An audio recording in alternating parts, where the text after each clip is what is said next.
The RF, radio frequency, transmitter-receiver pair is an essential module for wireless communication over moderate distances. Using radio frequency signals, this pair enables seamless data transmission and reception across different devices, making it ideal for various applications such as remote controls, telemetry, and IoT, Internet of Things.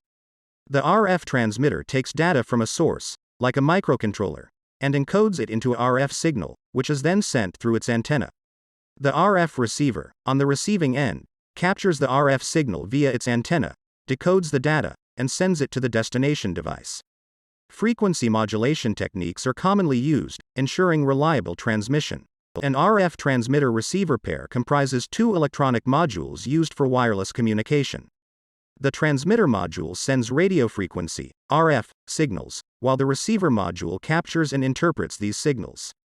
This pair is commonly used in remote control systems, wireless data transmission, and IoT applications. It simplifies the wireless exchange of information, making it essential in various projects requiring remote control or data transfer without physical connections.